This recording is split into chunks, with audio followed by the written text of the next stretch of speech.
evening, sports fans. Welcome to yet another incredible show, the Golden Score Show right here on Non-Field Flicks. Get ready for yet another electrifying show, yeah.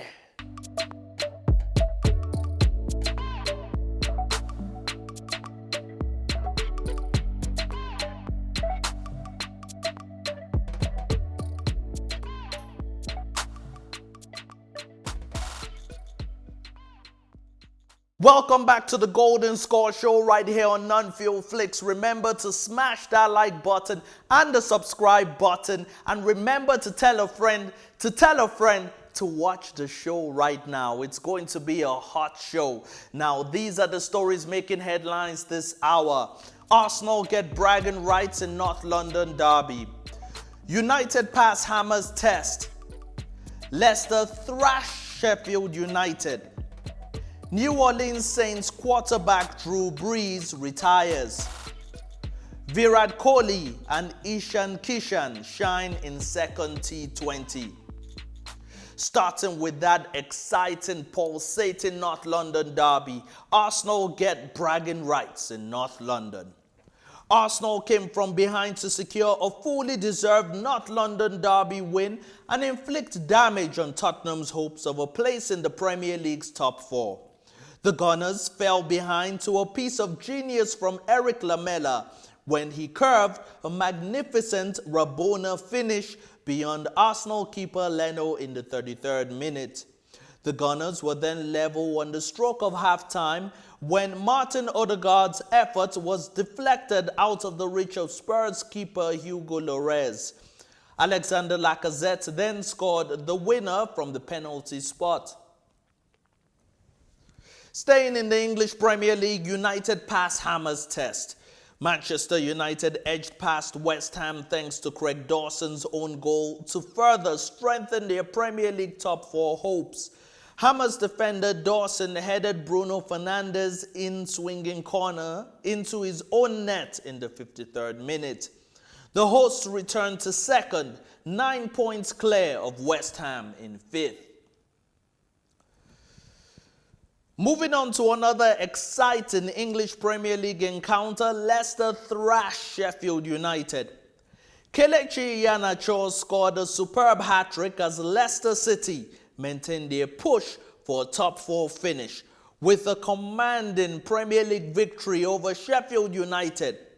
Ayoze Perez got his goal in the 64th minute, pushing the Foxes to an emphatic 5-0 win to keep Leicester in third place on the table. Switching our attention to NFL news, New Orleans Saints quarterback Drew Brees retires. New Orleans Saints quarterback Drew Brees has announced his retirement. The 42-year-old ends his illustrious 20-year career as the most prolific passer in NFL history.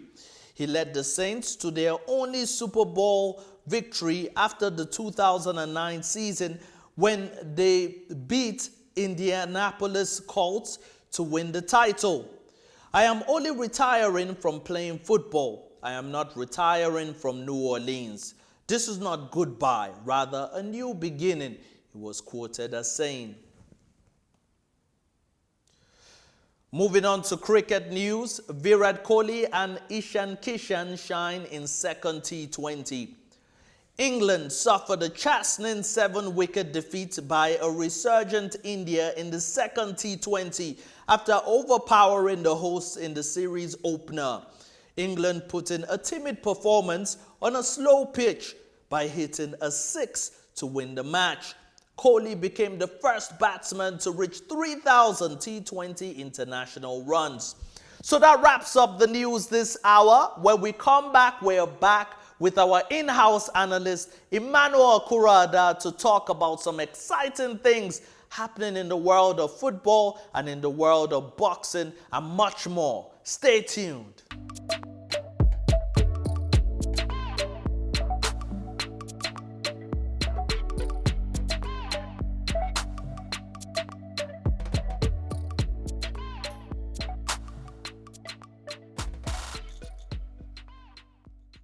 Welcome back to the Golden Score Show right here on Non-Field Flicks. And yes, we found him.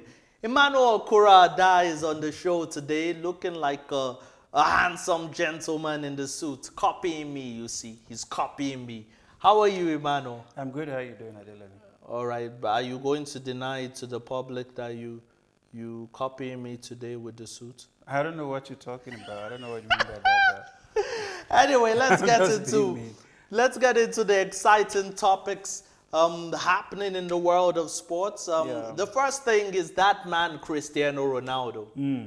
Yes, Cristiano Ronaldo's done it again. He scored a hat-trick in 32 minutes and he's taken his career total to 770 goals. Wow.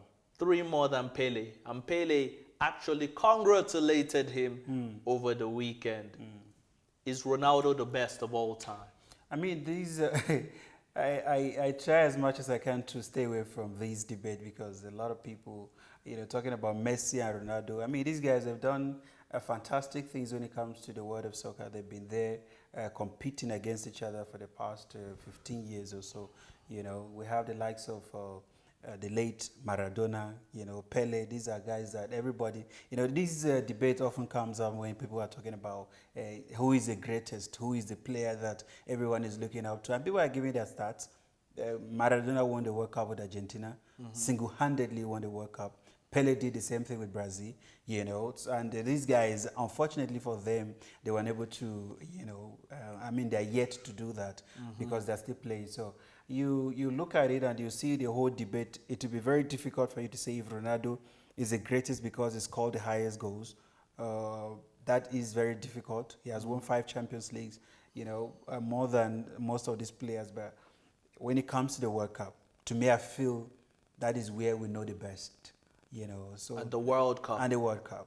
At the World Cup. So according to you, who's the best? According to me, according to me, we still look at the likes of Maradona and Pele. To me, these guys are standout, man.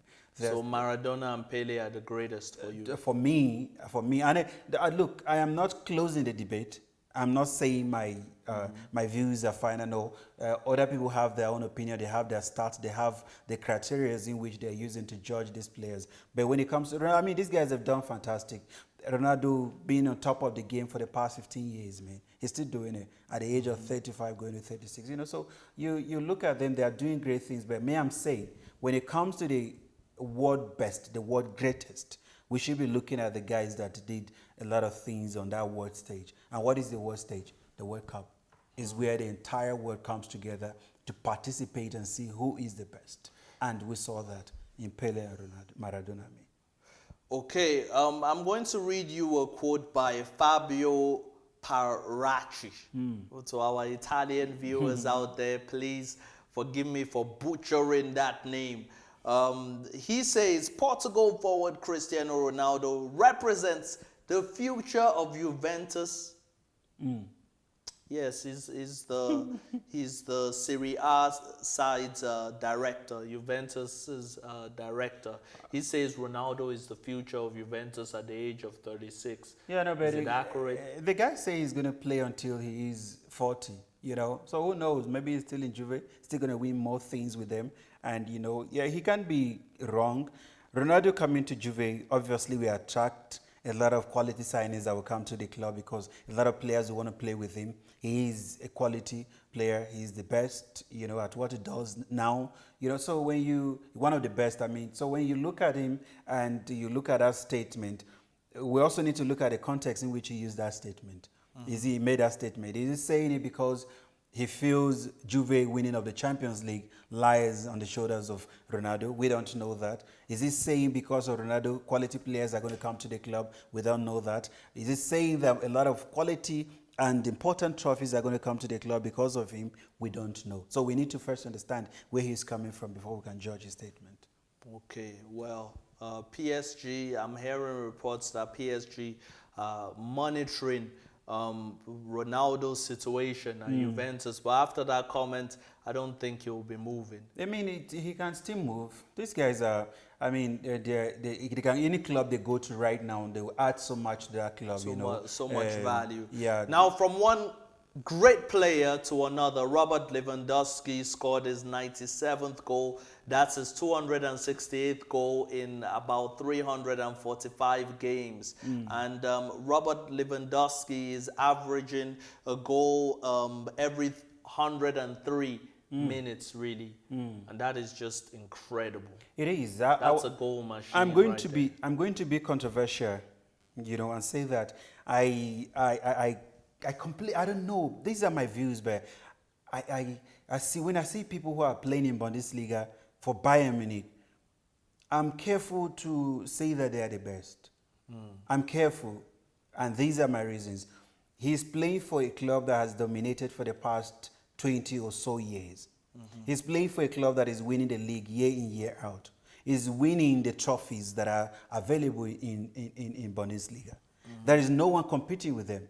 They're buying the best from the smaller teams that are competing with them in the same league. If a player who is good from Dortmund, he is going to Bayern Munich. If a player who is good in Bayer Leverkusen, he is going to Bayern Munich. And who are they competing against? It's not like Premier League where you go that you have smaller teams that can also sign quality players and compete on the highest level.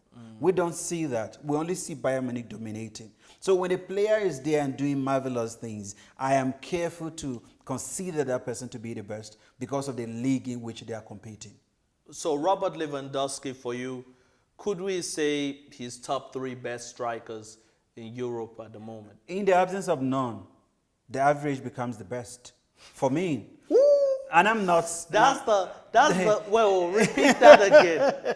In the absence of none, the average becomes the best. And what I'm saying is this, like Adelani, I am not saying the guy is not good. These are my views. These are my sentiment. My sentiment is that the guy is playing in a league that there's no competition. There is absolutely no competition. If you're playing in Premier League, you have a Vardy who is playing from Leicester City, who can score 20 to 15 goals a season. You have Harry Kane, you have Aguero, you have players from different teams. You have Aubameyang, you have Lacazette. You have these players who can score a lot of goals in the league. But then you go to a league where you have only one person from a team, or only players from a team, one team, scoring and winning all the trophies. So it will be very difficult for me to judge him based on the fact that he's in Bayern Munich. I know you're a Karim Benzema fan. Karim Benzema, for example, is it better than Lewandowski? I will agree with you. Completely, I will agree with you. He is competing in the league that Karim Benzema played with Cristiano Ronaldo, a player who could score 50 goals a season. Messi was there. Suarez was there. Suarez was also somebody who could score like 30 goals a season. These guys were competing on the highest level.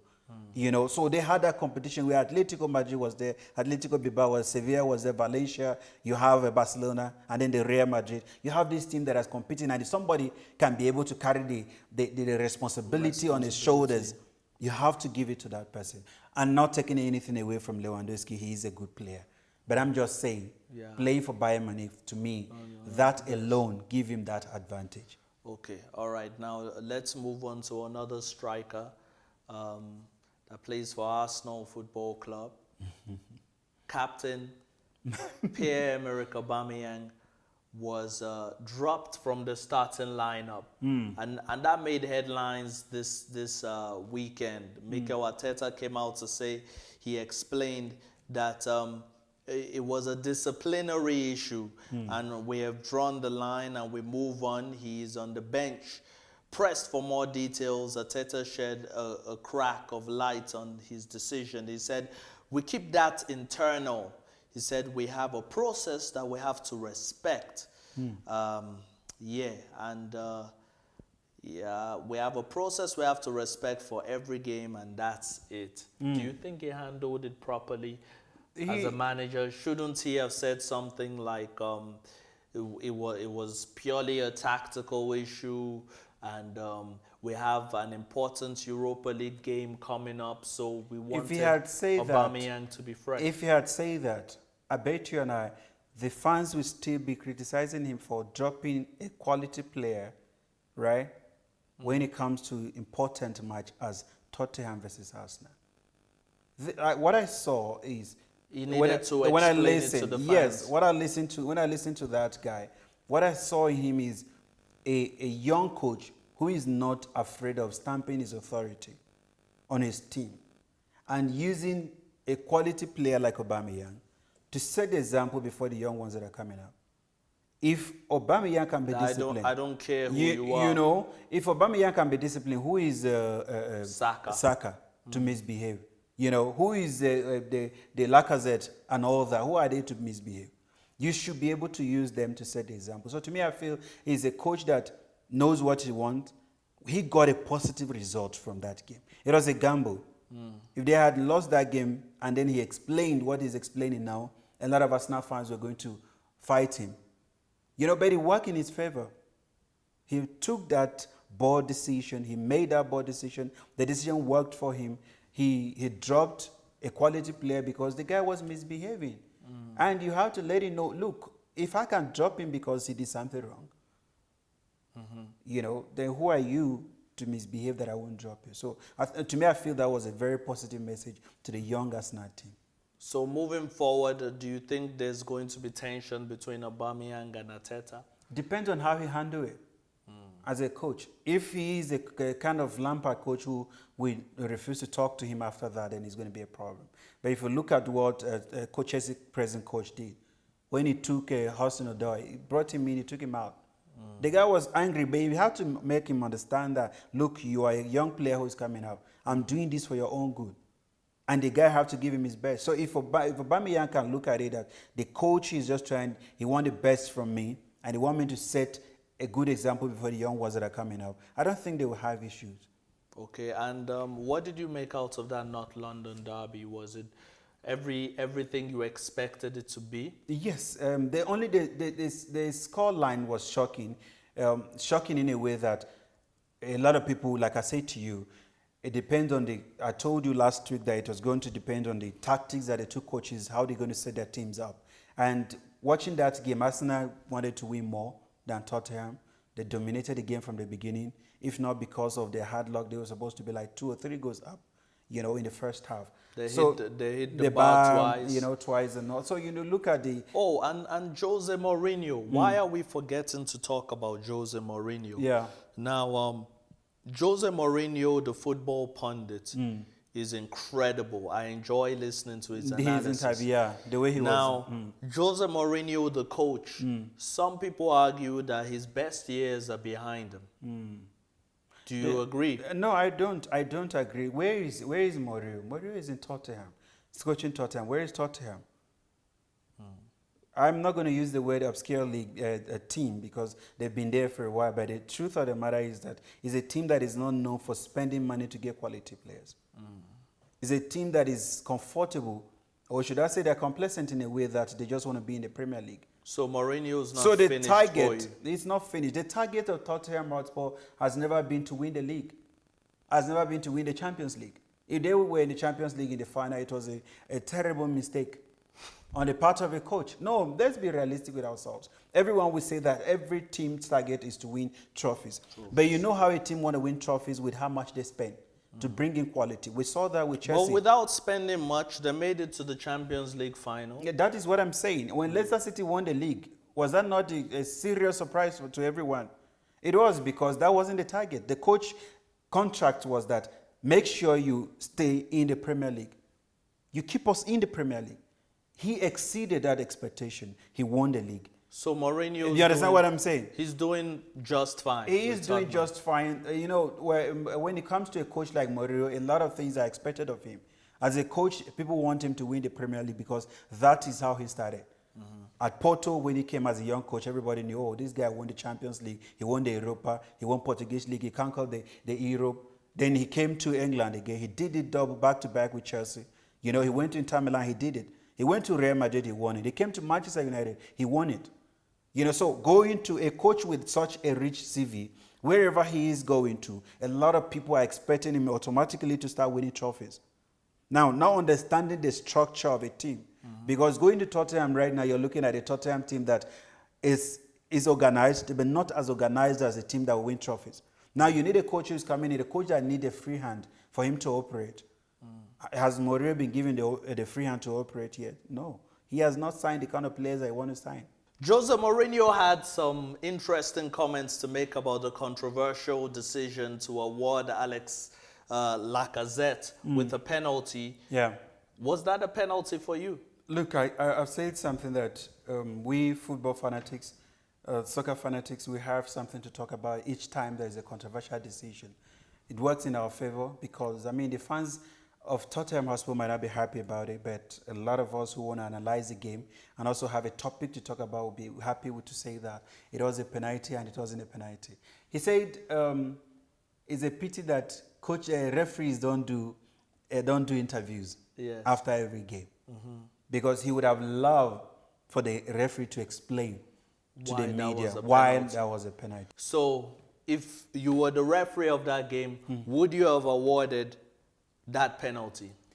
I won't. Oh, well, for obvious reasons. I won't. He's a Chelsea supporter. Now, speaking about Chelsea, 0-0 against Leeds. Good result? Good. It was a disappointing result for a lot of Chelsea fans. They didn't get a 3 point. But one we expect that after beating Everton, beating Liverpool, you go away to Leeds United, one is expected to go there and just get 3 easy points. But that wasn't to be. At least a draw is still better than losing. You know, the coach is still undefeated, you know, in the league. So to me, that was a good result, even though we were expecting them to win 3 points. To get 3 points. Well, remember, viewers at home, that Wolves is going to be in action tonight against Liverpool. And that's going to be a mouth-watering encounter. We'll definitely be back on Wednesday giving you the results and the analysis of that game.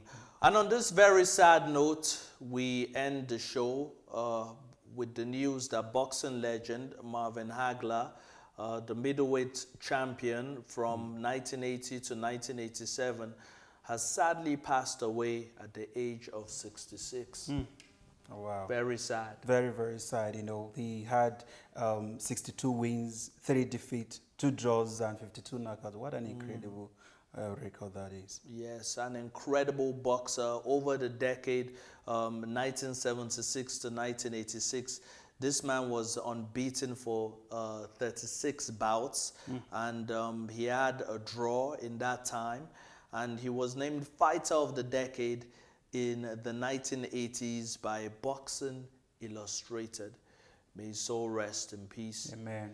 And everybody watching right now, remember that Wednesday we're going to be back with yet another electrifying show. Take care.